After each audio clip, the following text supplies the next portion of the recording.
হয়, আজি দ্বিতীয় পৰ্যায়ৰ নিৰ্বাচন আৰু দ্বিতীয় পৰ্যায়ৰ দেশৰ বিভিন্ন প্ৰান্তৰ লগতে অসমতো ৫টা সমষ্টিত এই দ্বিতীয় পৰ্যায়ৰ নিৰ্বাচন অনুষ্ঠিত হৈছে আৰু মই আহি বৰ্তমান উপস্থিত হৈছোঁ হাইলাকান্দিৰ এখন এই চৰকাৰী বিদ্যালয়ত আৰু এই বিদ্যালয়ত ৭টা বজাৰ পৰা ভোটদান আৰম্ভ হৈছে। মই ভিডিঅ' জাৰ্ণালিষ্টক অনুৰোধ কৰিম কিছু ইয়াৰ দৃশ্য দেখাবলৈ।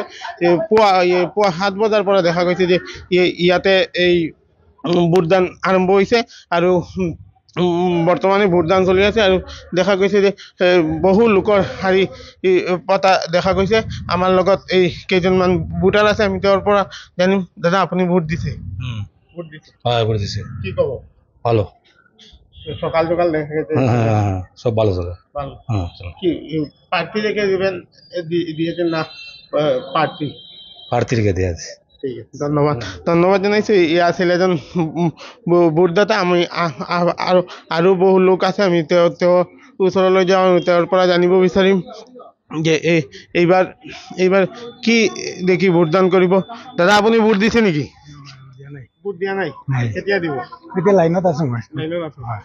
অলপ পিছত দিম। অলপ পিছত দিম। কি কেনেকুৱা লাগিছে? ভাল লাগিছে। ভাল লাগিছে। ঠিক আছে, ধন্যবাদ জনাইছোঁ। ইয়া আছিল আন এজন ভোটদাতা।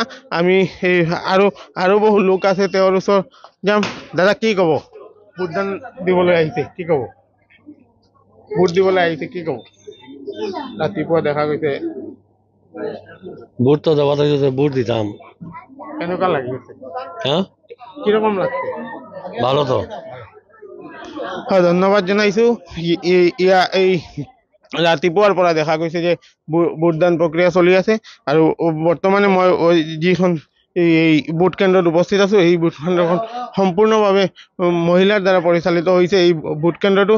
আৰু বৰ্তমানে এই যি ভোট কেন্দ্ৰ আছে, এই ভোট কেন্দ্ৰত ৰাতিপুৱা ৭টা বজাৰ পৰা আৰম্ভ হৈছিল আৰু বৰ্তমানেও এই ভোটদান প্ৰক্ৰিয়া অব্যাহত আছে।